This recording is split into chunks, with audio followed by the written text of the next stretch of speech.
Okay, everybody. So there may be a few more people trickling in, but I think we're going to get started. Welcome to this research seminar for the Insect Welfare Research Society. We're very pleased to introduce Dr. David Fisher. Um, Dr. Fisher is a lecturer in the School of Biological Sciences at the University of Aberdeen. He studies evolutionary and ecological processes with a particular focus on social interactions. And among his work, um, he conducts work on experiments in invertebrates in the laboratory, which is of particular interest to us today. He'll be presenting on positive and negative affective states, motivational trade-offs, and consequences of tagging in a cockroach. And so without further ado, I'm going to introduce him. I will also briefly say, if you have any questions at any point, feel free to drop your questions in the Q&A session for this seminar. And at the end of David's presentation, I will read all of your questions to him to be addressed at the end. So, David, thanks for joining us. Thank you very much for having me, and thanks everyone for tuning in. My name is David, and I'm head of the Evolutionary Ethology Lab at the University of Aberdeen. Historically, I've been really interested in how animal social behavior influences evolutionary change. And as Benjamin said, a lot of my research has involved using invertebrates, both in the field and in the lab. And over time, kind of observing these animals and going through kind of research ethics processes and so on, I've got more and more interested in their welfare and what's going on in their heads and what they can feel. And so this has kind of led me to the body of research I'm going to talk about with you now. So I'm sure, given that the kind of theme of this research seminar, some of the introductory material will be redundant, but just to make sure we're kind of all on the same page.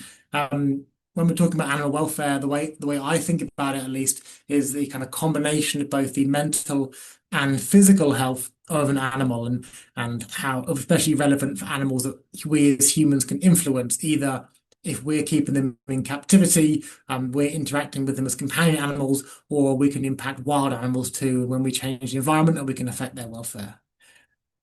So this is a major consideration in research context when we're conducting experiments on studies on our animals. We want to wonder, okay, how is it impacting their welfare? Also, massive numbers of animals are used in agricultural contexts, as well as exterminated or moved in pest control, and also for our companion animals when we keep animals as pets. So in all of these contexts, to different degrees and with maybe different foci, we're interested in their welfare. So, kind of going back to the historical reasons for deciding which animals we should kind of consider caring about their welfare and which we should not, what was kind of considered absolutely critical is whether the animal is capable of suffering. And animals that are capable of suffering, well, we therefore to try and minimize that and care about their welfare. And maybe animals that are not capable of suffering, we don't need to care about their welfare because doing so wouldn't make a material difference to their lives. Now, this is interesting because it has then led to a kind of difference in how invertebrate and insect welfare has been thought about and acted upon compared to other kinds of animals. So in general, we have quite different perspectives on invertebrates and insects compared to many of the larger vertebrates we interact with. So insects are small, so we can often totally miss them, or they can inhabit spaces we wouldn't and normally consider. They're exceptionally different to us as mammals in a range of ways. I mean, we look at this scorpion fly with its body segments, its wings, its unusual body shapes, and so on. And these kind of create a real sense of otherness that allows us maybe to think about them differently and treat them differently. And many kinds of insects are pests as well, in that they're directly antagonistic to our goals, such as kind of growing food for our families and things like that. And so that creates a kind of a real opportunity for us to kind of be perfectly happy treating insects very differently to how we might treat mammals, birds, and other vertebrates. But additionally, some of the ways we treat insects was certainly at the time based on genuine scientific understanding. So there's a seminal paper by Eisman and colleagues in the 80s laying out all the different reasons for why insects may not or probably did not feel pain. And at the time, that represented the kind of current scientific knowledge, and that kind of justified from a scientific rather than a social perspective that we didn't need to care about insect pain. Of course, much more recently, there's been an update to this. In particular, Barrett and Fisher published a review this year directly tackling Eisman's points, their evidence, and their conclusions, and demonstrating that in the last 40 years, we've overturned much of that and moved scientific understanding on. And we're also experiencing kind of a change in societal perspectives as well, with people with increases in scientific knowledge, increased exposure through macro photography and things like that to the private lives of very small animals. It's a very exciting time to be kind of thinking about invertebrate and insect welfare, because I think we're really experiencing a change in how we perceive these things and what we think is likely to be possible. But alongside, so we're learning a lot, but there's still a lot that remains to be understood, including conclusive evidence on the likelihood of insects and other invertebrates feeling pain, and whether they possess complex mental states such as kind of positive and negative affective states, which have some kind, so they have some kind of valence similar to our emotions and moods that humans can talk about and we understand, but measuring them in animals is much more difficult because we can't ask them how they feel and how they're thinking. So I'm interested in cockroaches. It's the order Blattodea, which also includes termites. In case you didn't know, a termite is a fancy, eusocial, highly derived cockroach. And this has been demonstrated by genetic data alongside previous morphological considerations. So I study Blattodea because there's a wide range of social behaviour within the order, but they've been incredibly widely used historically in neuroscience research as well. So a really large amount is actually known about the cockroach nervous system and how complex and so on they are. Now they are exceptionally widely maligned and exterminated as pests because they come into our homes and they can spread disease and they cause us a lot of problems.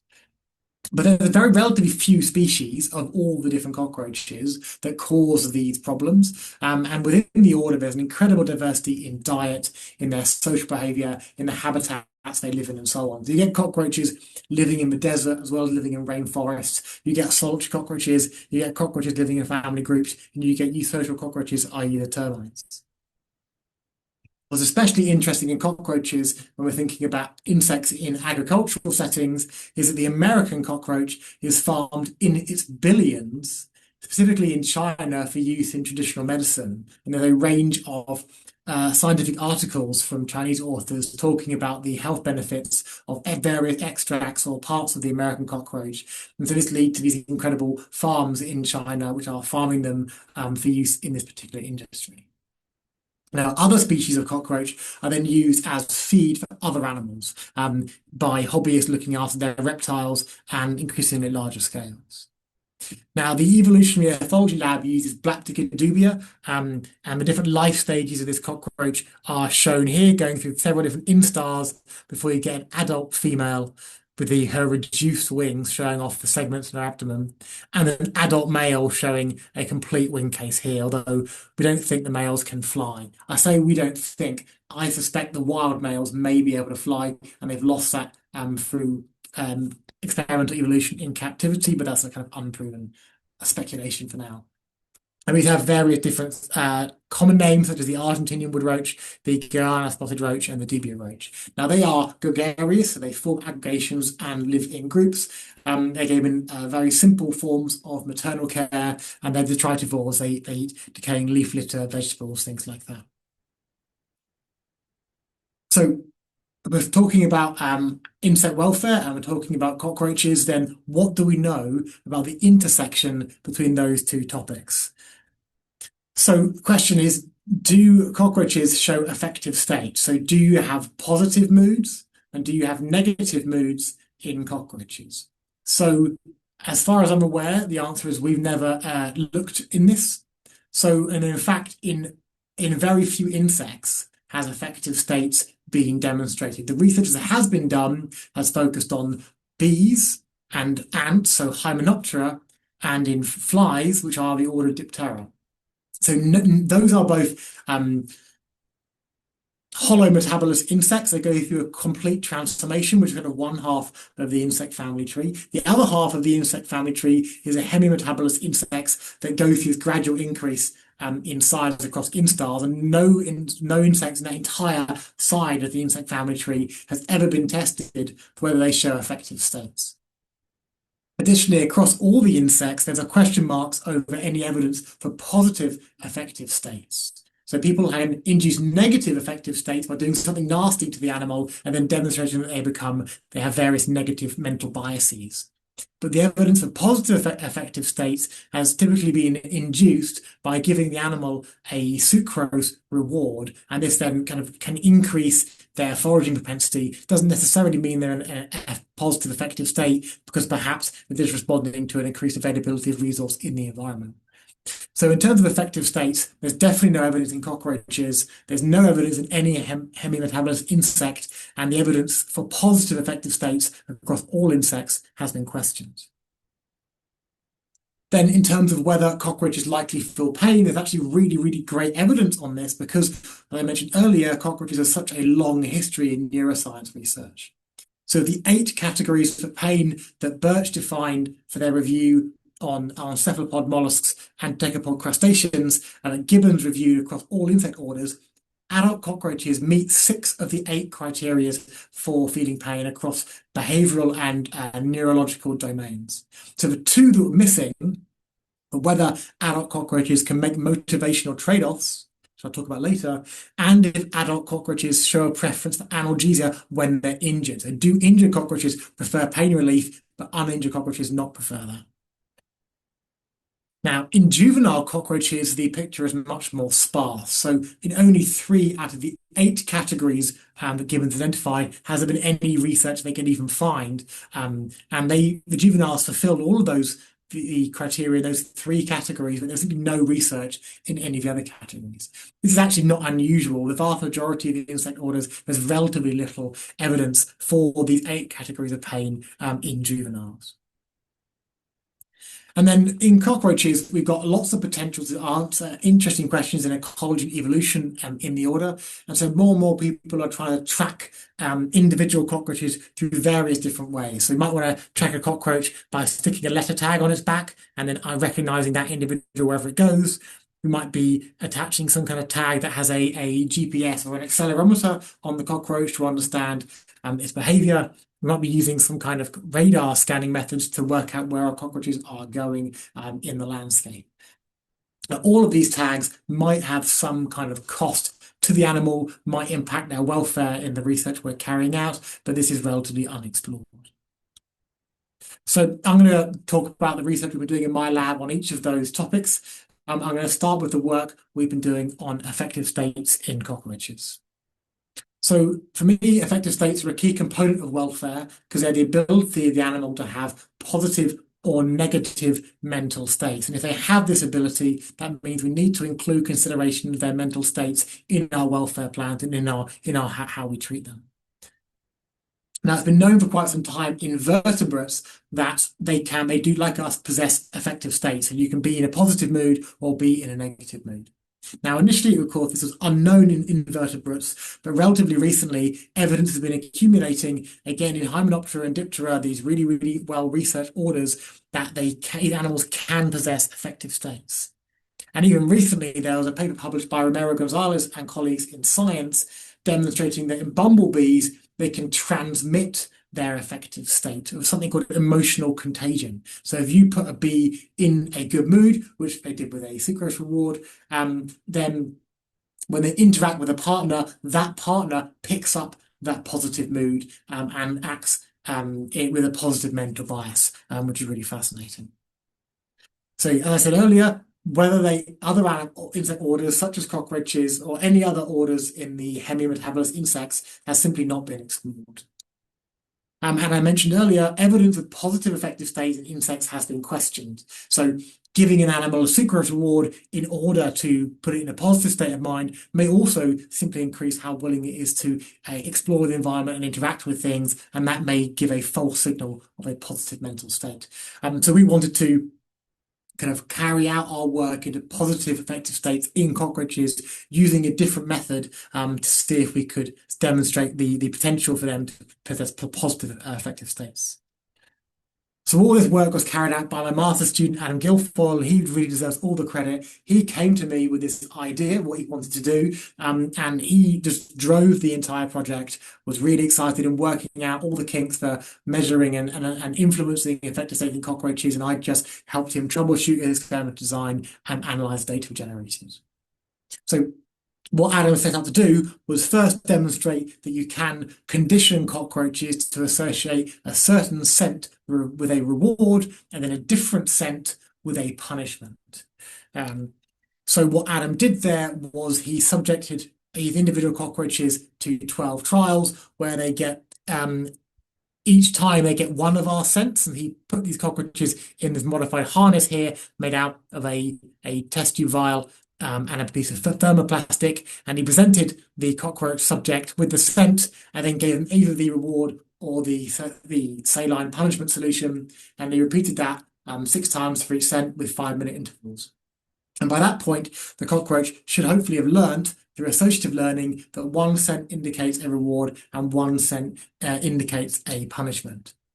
And then to test them, sometime after the conditioning, you present the different scents and a control or unscented option in a random order.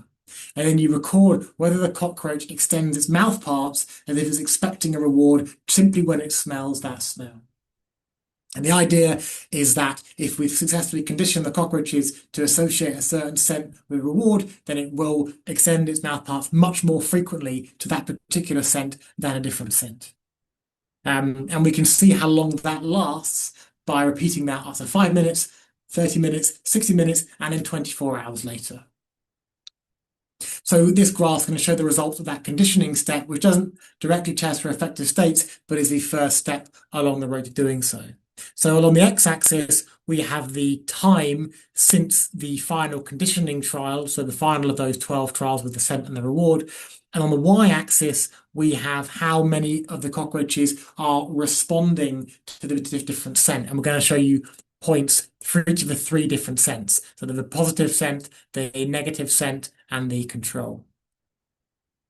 So what you can see is exceptionally striking across all time points. Cockroaches are much more likely to respond to the scent associated with the reward biased in their mouth parts than either the punishment or the control, where they essentially showed no responsiveness at all. And rather amazingly, this is relatively consistent over 24 hours. So much higher response, up to about 45% after 5 minutes to the conditioned stimulus with the reward than with the other 2. So this then allows us to present cockroaches with different mixtures of the negative scent and the positive scent and see how they respond to them. So we can then test for effective states by looking at cognitive biases. So once we've trained our cockroach to associate one scent with reward and one scent with no reward or punishment, we can then test the cockroach with a range of ratios of these 2 scents. So 9-to-1 reward to punishment, 7-to-3, an equal mix, or 3-to-7 reward to punishment, 1-to-9 reward to punishment. Now these are all different types of ambiguous stimulus because they're a mixture of the reward and the lack of reward or the punishment. And the idea is we expect cockroaches with a positive cognitive bias to respond more likely to, as if they're more likely to receive a reward to these different ratios, and cockroaches with a negative mental bias to respond as if they're not going to receive a reward and be less responsive. And then, so what we can do then is we can expose cockroaches to different experimental conditions to see if that shifts their bias towards more positive or more negative. So in particular, if we want to test to see whether cockroaches possess a negative bias and therefore a negative affective state, we can compare control cockroaches versus those that are exposed to light, which they find extremely offensive and noxious. So this shows 5 cockroaches who have just finished who are just being just finished their conditioning and are being prepared for the experimental round, and they're covered with a piece of cardboard, just about to see here, creating a nice dark environment for them, which they like. This is our control group. The experimental group this piece of card is removed and they're exposed to the light. So we predict this will put them in a negative affective state and mean they're negatively biased, so they'll be less responsive to these ambiguous stimuli than the control group. In contrast, if we wanted to create a positive mental state, we took advantage of the fact that these cockroaches are highly gregarious. And so in the control, we left some unscented cardboard in amongst these cockroaches, whereas in the experimental group, we left cardboard that had been in the stock boxes of other cockroaches. So it's heavily impregnated with the smell of other cockroaches. And we predicted this would make them in a positive state of mind because they're gregarious and they like hanging out with other members of the same species. And so they're going to be in a positively biased mental state. And then again, we can present each of these ratio of a different scent to a cockroach and record in a random order and record their responses. So this graph shows the results for the first of those two experiments, the negative affect. So on the x-axis, sorry, we've got the odor ratio going from 9 to 1 reward to punishment to 1 to 9 reward to punishment. And we expect cockroaches to be more responsive to this 9 to 1 than the 1 to 9. And the responsiveness is shown on the y-axis, the proportion of cockroaches that responded by extending their mouth parts. Now, there's two groups here, the sheltered group of the control group in blue and the experimental group in red, here the unsheltered group. So we would expect the unsheltered group, use that light exposure, be more pessimistic and have a reduced responsiveness. And that's exactly what we see. So at the really, really high levels of reward to punishment, they're both responding at high rates. But as soon as you start making our stimuli more ambiguous by having a mixture of the two odors, you see that the unsheltered group in red has a much lower response rate than the sheltered group in blue at the top there. This demonstrates they have a negative bias. They are less likely to expect a reward than our sheltered group, and therefore we have created cockroaches with a negative affective state, and they're pessimistic. So that's clear evidence then that we managed to, by using light, we managed to create cockroaches with a negative affective state. And then we'd have exactly the same graph for our data on the positive affective state experiment. This time it's the blue again is the control and the red is the scented group who have been exposed to the scent of other cockroaches. And the pattern is exactly the opposite to what we saw in the last graph. This time, the experimental group have been exposed to something nice, show a much higher level of responsiveness to the ambiguous stimuli, demonstrating they're in a positive mental state, and therefore they are being optimistic. Now, this was carried out over two different experiments, the negative affective state and the positive affective state. When we compare the responsiveness in the control groups between the two experiments, we find no difference. That says to me that these experiments are directly comparable. And in one, we managed to create a negative mental state by exposure to light. And in another, we've created a positive mental state by exposure to the scent of conspecifics. So, in conclusions, Adam, using his enormous brain, successfully developed a protocol for assessing affective states in cockroaches, which is really awesome. And we've demonstrated that these roaches can possess affective states. Now, this shifts the kind of minimum evolutionary origins of these affective states down to where kind of all insects share a common ancestor, rather than simply where the holometabolist insects share a common ancestor, which is quite a major shift in terms of number of millions of years. Additionally, I think we've got pretty robust evidence that cockroaches can be induced into both negative and positive affective states. And as I said, although there's evidence that a few insect species can show negative affective states, the evidence that they can show positive affective states have been questioned a little bit. So I think hopefully we're kind of adding to that story and showing that both types of mental states are likely in insects. And what this means is that our welfare measures should be aimed at not just minimizing negative states and minimizing ill health, but also enhancing positive mental states. And this could be things like carefully selecting the number of conspecifics or the familiarity of the conspecifics an animal is living with that might give them a higher mental state.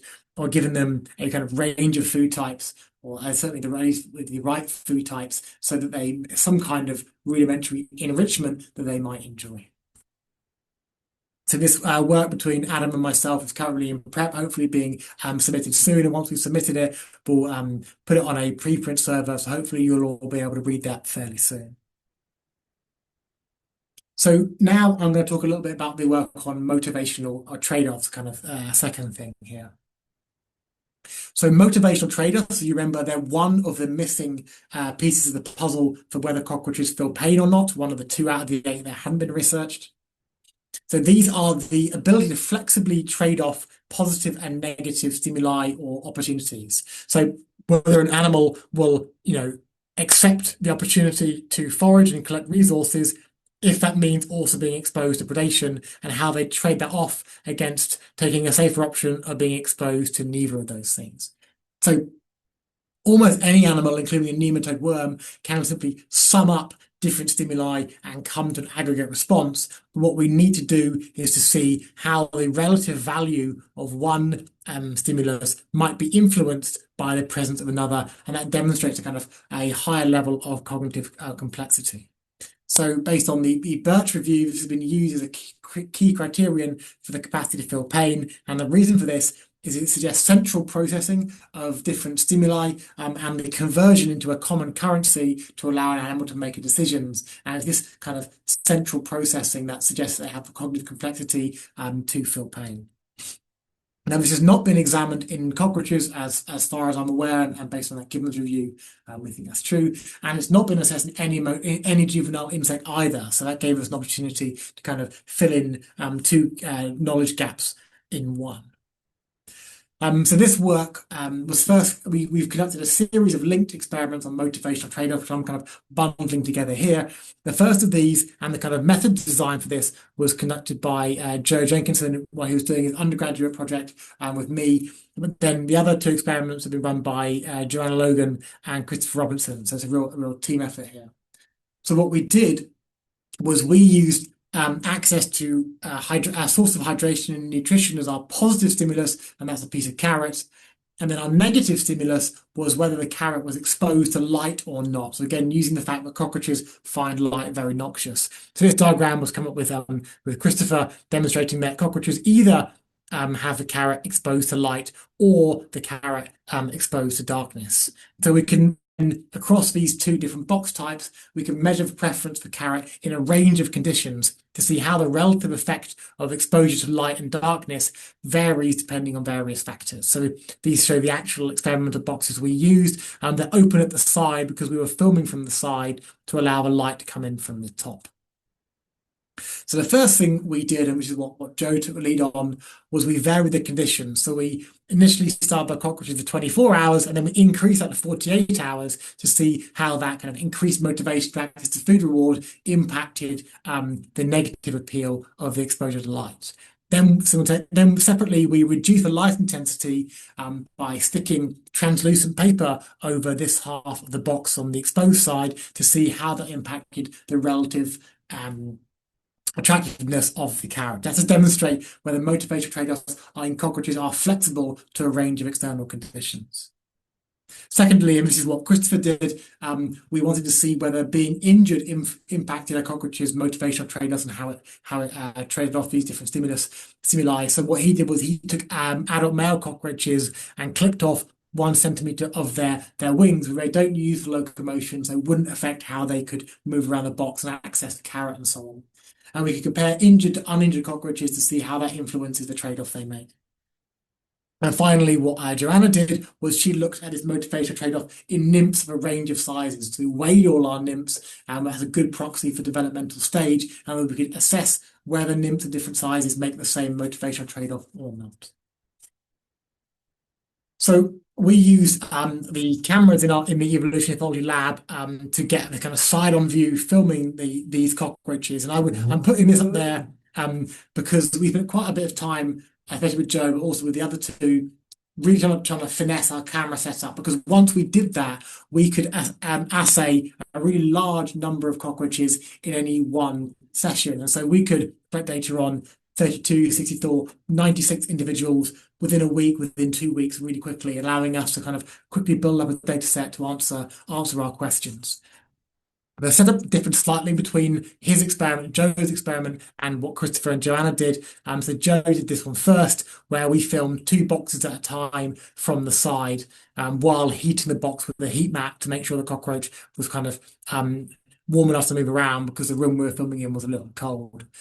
What Christopher and Joey did was we managed to film 4 boxes at once by using this kind of half elevated setup. So each camera could film 4 cockroaches at once. We have multiple cameras in the lab, allowing us to kind of accumulate a lot of interactions very quickly. But across both types of experiment, we were recording the exact same thing, which was the number of times each cockroach was on the exposed, so the side with the carrot or the side without the carrot, which could be either exposed or it could be sheltered, depending on the experimental treatment. So slightly different experimental setups generating the exact same data, which is acts as a relative measure of carrot preference in these cockroaches. And then I analysed these data in a range of generalised linear models with a few key interactions to test our hypotheses. So the first set of results I'm going to show you are from the experiments on how flexible motivational trade-offs are. So this is a violin plot showing the distribution of the data and its density at different values of preference for the carrot. And we have cockroaches in a box that was half exposed to the light here in blue on the left, and cockroaches in a box that was completely sheltered on the right in orange. And what you can see is that this graph is clearly shifted upwards on the right. So cockroaches in boxes that are sheltered from the light show a much higher preference for carrots. So that's like some sort of increase in relative attractiveness of the carrot when we take the light away. Now, what's interesting is when you then deprive them of food, you get and this is cockroaches in both the exposed and the sheltered treatment, you get a relatively larger difference between the two treatment groups, suggesting that the relative attractiveness and the relative kind of noxiousness of the light has changed. When we then reduce the light intensity, we again see a much smaller difference between our two treatment groups, suggesting that the kind of relative effect of the carrot and the light has changed again in the cockroaches. So altogether, these 3 different treatments, it demonstrates that cockroaches trade off between access to food and exposure to light because they were much less willing to go to the carrot when these treatments were exposed to light compared to when they were sheltered. Additionally, there was a clear interaction between exposed or sheltered and these different experimental conditions demonstrate that this trade-off is flexible depending on the conditions. And so that's demonstrating that cockroaches are capable of making motivational trade-offs. So second, we then looked at the effect that injury has on the trade-off these cockroaches make. So again, this is the same type of graph showing this is for the uninjured cockroaches, so demonstrating that when they're exposed to light, they're less willing to go to the carrot than when they're in the dark. Then when we compare that to the group which was injured by that wing clip, we firstly see that these two graphs are lower than the two here, demonstrating that being injured reduces their willingness to go to the carrot, possibly because they feel much more vulnerable and so are unwilling to kind of forage in any way. But additionally, that there was a clear interaction between being exposed and sheltered and being injured, demonstrating that injury amplifies the trade-off the cockroaches are making, and they're much less willing to go to the carrot when it's exposed to light when they're injured than when they're not injured. That demonstrates that these motivational trade-offs are also influenced by their injury status. Finally, for the effective development, the graph changes slightly. So we've now got the mass of the cockroach, which is a proxy for their age, on the x-axis and their relative preference for carrot on the y-axis. And what we can see is that at low masses, there's a relatively small difference between the two lines, and at high masses, there is a larger difference between the two lines. So we see there's there's an relative absence of a tendency to trade off in our smaller nymphs. They're all very happy to go to the carrot. Whereas in the larger nymphs, we do see this trade-off starting to emerge. This is a significant interaction between exposed or sheltered and the mass of the cockroach. So that then demonstrates that these larger cock nymphs are acting much more like the adults and showing a trade-off, whereas the smaller nymphs are not, and they're not making a trade-off. So in summary, we've got evidence for motivational trade-offs in the order Blattodea for the first time. Now, this is not just in one experiment, but across three separate experiments, we see results that are exceptionally consistent with the idea that cockroaches make motivational trade-offs. So I would regard that as pretty robust.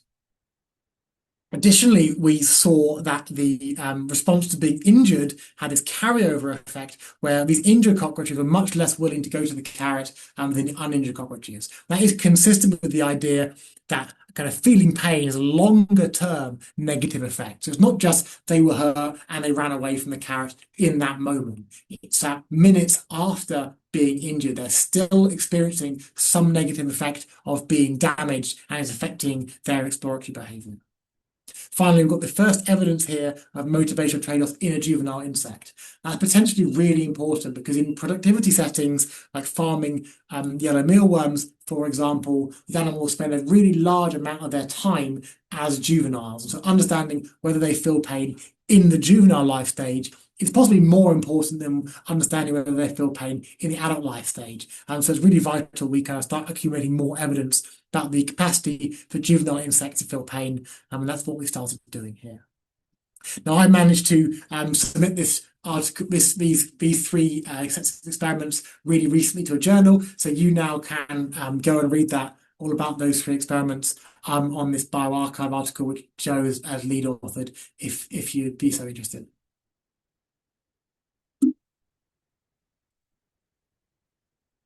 Finally, the final part of what we're going to talk about today is consequences of tagging in the cockroaches. So we tag animals for various reasons. Now, often these tags are associated with our bigger, more charismatic, kind of further moving animals. So this is a track of a shark kind of swimming around part of the American coast here. These trips onto land we assume are errors in the GPS rather than previously undiscovered shark behavior.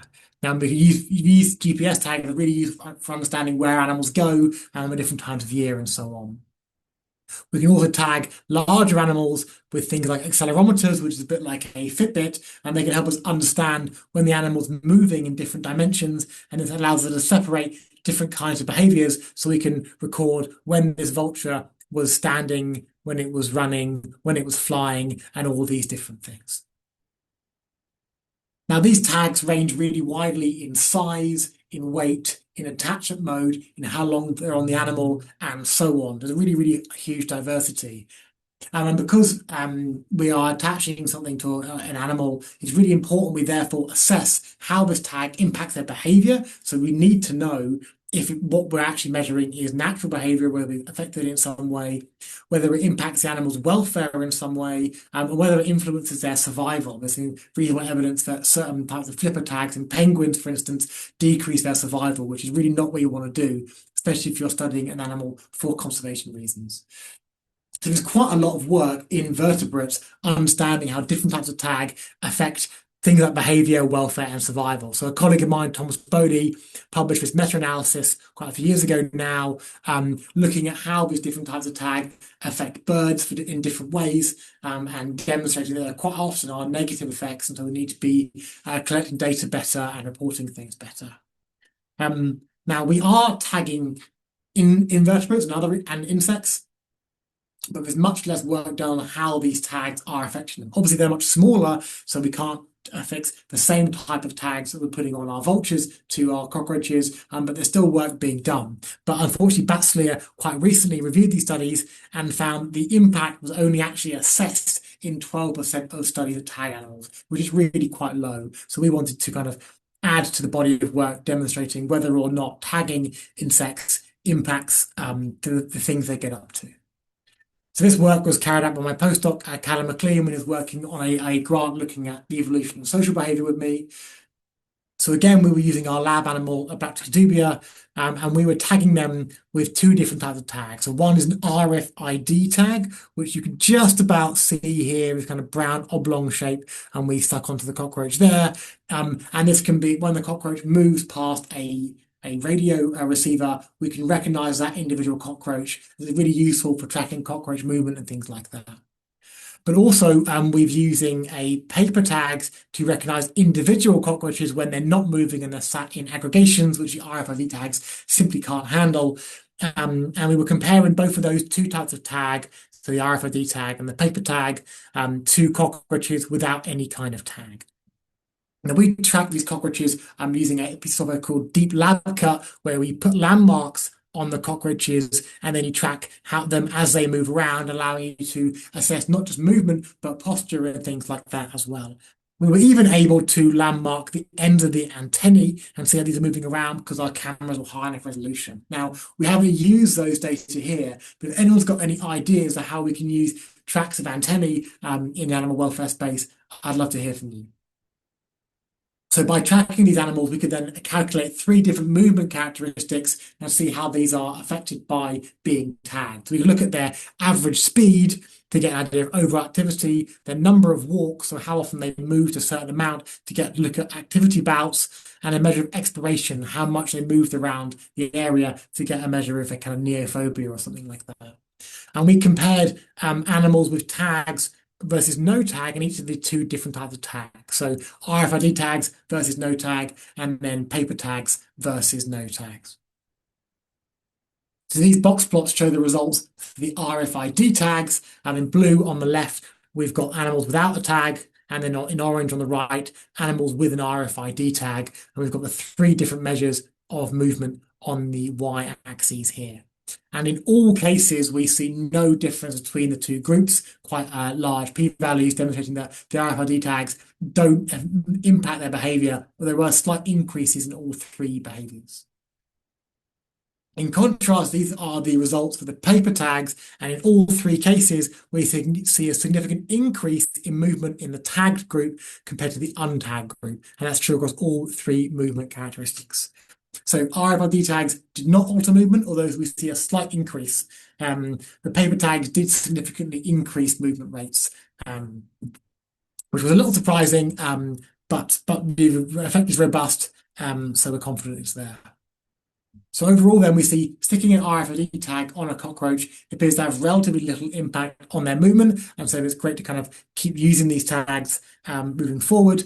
In contrast, the paper tags essentially increased movement, and kind of Callum's theory for why this kind of paper tag would do that is maybe they think it's some kind of threat to them. They have a kind of peripheral sense of this looming shape near them, and I think it's some kind of predator causing them to move more. But that's just an idea at the moment. So there are a few studies out there looking at the effect of tags on invertebrate behavior, but we need more, especially because there's lots of different types of tag, harmonic radar tags, other kinds of movement tags that are being used. We need to evaluate. There's obviously a very wide range of different types of species. We might need to evaluate those that fly, those that don't, different sizes, and so on. And we look at a wider range of traits. And we looked at those different movement traits there. But what about things related to welfare, like affective states? What about survival and reproductive success? How are those impacted by the different types of tags? And interestingly, we were able to use our high-resolution video tracking to monitor the antennae. So maybe we can use these approaches to monitor more different types of trait and see how environmental conditions, production settings, tagging, how these impact their behavior and their welfare. So this work was published at the start of this year in the Journal of Insect Science. So you can read about Callum and my own work in that article if you like. So overall, across those 3 different pieces of work, we see, I think, really strong evidence across more than one experiment in each case, both for the presence of motivational trade-offs and affective states in our cockroaches. And so I think this adds to the evidence that this particular order and insects more generally maybe have the potential for suffering and have both physical and mental well-being that we might need to consider. And so the case for welfare considerations in invertebrates only grows as a result of this research. And so things we need to be considering more now in our research from the welfare angle is when we're tagging our animals. We're seeing it influence their behavior, how might it be influencing their mental states and their health and so on. So this is a kind of definite area of open research. Then the kind of broader consequences, kind of more societal impacts that this work has, obviously it's going to impact us as scientists and how we go about our research in consideration of ethics much more closely. So we should be considering how we can replace insects with the more cognitively simple organisms or synthetic organisms. We can reduce the numbers we use, we refine our procedures. Now, most people are probably doing this inadvertently, but I think there should be additional pressure, perhaps through ethical approval processes, for people to justify the procedures they're using, the numbers they're using, whether they're really the right number. Now, I know at the University of Aberdeen, we have to go through ethical approval for all animal-related work, even work on invertebrates, even though that's not strictly required by UK law. And of course, the requirements are different for vertebrates and invertebrates. And I'm not in favour of saying we must treat cockroaches like a rodent or a primate, but I do think the current level of kind of formal legal requirements, which is 0 for our insects, is probably not the right level, and maybe a bit higher would be necessary. In industrial settings where we're farming our animals, I think we're going to start needing guidelines for how we should treat our animals for producers to use to make sure they minimize their welfare impacts. And maybe in the future, when the industry becomes more regulated, there will be minimum standards that they must meet before they're allowed to market their products. I'd also like to do more research into whether there is a trade-off or not between improving insects' welfare and improving the yield, so their body mass, their protein conversion, or something like that. Because in some cases, we might expect it to be a negative relationship. So adding enrichment or reducing stocking density to an industrial setting might increase welfare, but will come at the cost of yield, come at the cost of profitability. But in some cases, there's actually a positive relationship. So reducing how often our insects get infected and die in these industrial settings is going to improve their welfare and improve yield. So in some cases, these two things go hand in hand. I think I'd like to see more research on when these things align and when they don't. When we are killing the many insect species, especially cockroaches, in pest control, maybe we're going to start seeing a shift towards humane traps like we're seeing for rodent control and killing methods that have some consideration of welfare like there needs to be for invertebrates. Now, I'm not expecting that change to happen anytime soon, but the body of evidence must start to shift the dial at some point. And overall, I think by communicating this work to the public, we can really start to shift public perception on what insects are like, whether we should care about them or not, which could have really important consequences for animal welfare and conservation of invertebrates, which of course is a huge concern as climates change. Just quickly, just to tell you a little bit about what the lab is doing now. We've got a student, Becky, is testing whether cockroaches have a preference for analgesics when they're injured versus when they're not injured, to fill in that what I think now is a final frontier for whether Blattodea feel pain. Ru Xing is looking at how cockroaches recover from an ethanol anesthesia to understand how viable that be a method for using in procedures in the future. Elle is testing an angle on social buffering to understand whether cockroaches with a social partner are more willing to tolerate a noxious stimuli versus those on their own. And Craig is aiming to test whether prolonged exposure to light and of different intensities induces some kind of anxiety syndrome in a cockroach and whether they have kind of persistent long-term effects on their mental states. And as for me, I'm just doing my best to build this fantastic team by writing more studentships and networking with folks who are interested in this space to kind of build up the team capable of carrying out all this different research. So that's towards the end of my talk. I'd just like to thank Keith Lockhart, who's done a huge amount of work in the insectary at Aberdeen, kind of keeping the cockroaches alive and kind of coming up with new strategies to keep them breeding and to look after them better. Dawn and Martin kind of keep all the labs in the zoology building running, which I really appreciate. And there's been a range of different undergraduate students who I haven't been able to talk about who have done different bits of work on the cockroaches, and each little insight they help generate kind of pushes us all forward. The University of Aberdeen gave me startup funds to get this cockroach research off the ground, and then more recently we've been funded by both NERC and BBSRC within the UKRI Research Council.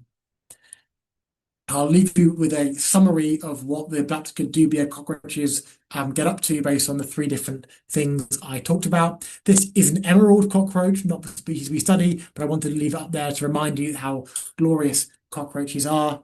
And with that, I'd like to thank you all for listening. I can answer any questions now, or if you want to follow up after the talk, there's my email. I'm happy to kind of field any questions, queries, or anything like that. So thank you for listening. Okay, David, thank you so much for being so generous in sharing multiple research insights, multiple experiments with us in this talk. So we're going to turn to some questions from the group. Um, one Do you question. want me to keep sharing? By the way, sorry, Ben, do you want me to keep sharing, or shall I stop sharing my screen?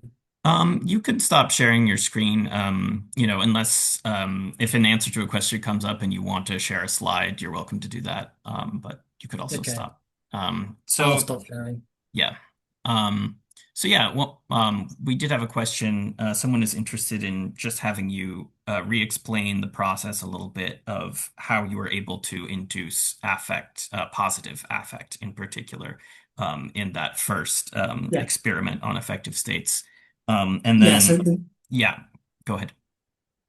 So the way we induced positive affect was to keep cockroaches in a box with cardboard that smells like their conspecifics.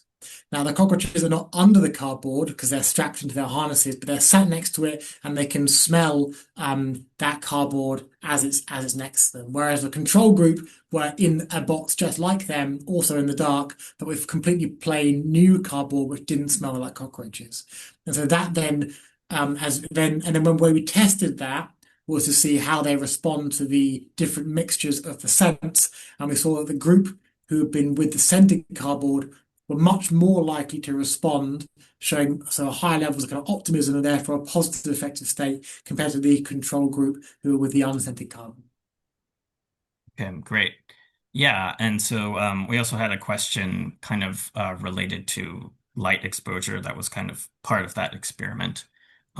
So someone's asking, is it possible that exposure to light results in physiological stress that makes it difficult for cockroaches to respond to the offered awards? In other words, this could be different from cockroaches actually Yeah. perceiving the world differently in a positive or negative way. Um, Yeah, that's an interesting question. So I mean, if you have cockroaches in the dark and then you immediately turn the lights on, they start moving more as a kind of flight response. So it's not like they don't just freeze. Although, so I don't, and also this exposure to light happened before we tested them. So when they're being tested, they're all in exactly the same conditions, the control experimental group. Um, and that kind of experience of a light happened previously. So I guess it's possible that there's some kind of physiological response which is inhibiting their ability to move their mouth parts. Um, but I don't think so. I think it's more they're in a negative, they're kind of, yeah, they are kind of been negatively affected by this kind of unpleasant stimulus and they're responding in that way. But this kind of gets a bit tricky when you start asking about the differences between physiological states and cognitive states. If you assume that everything that happens in the brain is based on some ultimately physiological pathway, and maybe this is getting more philosophical, then maybe all cognition is physiology in some way. Um, but yeah. yeah, so I don't. The short answer is I don't think so, especially because we tested them in the equivalent conditions after the light exposure rather than during the light exposure. Um, but yeah, I guess there is a chance that there's kind of some physiological response which is inhibiting them somewhere, I guess. Okay, great. So we have a couple questions also kind of about regulatory questions. So one person asked, do you think your team might end up generating a body of evidence that insect use should be regulated? And then another question, what level of regulation for insect use in science do you think would be appropriate if not licensing under Yeah. the ASPA? Would you like to see AWERBs or 3R's committee review projects for projects that involve harming insects? So the first question is very easy to answer. The second question is very hard. So the first question, the answer is yes. We definitely do. I feel like the body of evidence suggests that there should be something. Then the second question is, okay, how, given there's something, how intense should it be? And that's exceptionally difficult to answer. I think it's definitely. I think this, and this also applies to vertebrates as well. I find it difficult to believe that it should be the exact same guidelines for every type of animal. And it's probably going to be different for a nematode worm, different for a fruit fly, different for a cockroach, different for a bumblebee, different for a rodent, different to a primate. Now, I'm not, and then that obviously might get unwieldy, but I think realistically, when we're like intensely affecting animals in our care, we should be willing to like make sure we're doing the right thing. Exactly what those regulations are, I wouldn't want to say because knowing cockroaches is different to other crickets, and I feel like it'd be risky to say, okay, this is definitely the right thing. Um, but certainly at Aberdeen, what we have to do is we just have to explain how our methods have shown some consideration of the ethical side of things, and that mostly takes the shape of the three R's, to be honest, showing how we've chosen the right number of animals to find something. Because if you have too few animals and you find you haven't got the statistical power to do your research, you've caused some harm to generate no good. And that's definitely worse than causing a little bit more harm with more animals to generate actually some good. But then you haven't done too many animals that you're like needlessly inflicting harm to generate like no additional benefit. So those, and then refining procedures to say, okay, we didn't just like stab a huge hole in the abdomen and rip their guts out. We just clipped their wings, and that was sufficient to generate a pain response. That's a kind of refinement that I think we should at least be showing some consideration of. Then something a lot of insect researchers I think don't have a good handle on, and we don't. We are a bit lucky in the cockroaches. There's one study on this. It's how we go and kill the animals afterwards. So often, I worked in a fruit fly lab in my master's, and what we did to kill them was dump all the fruit flies in oil.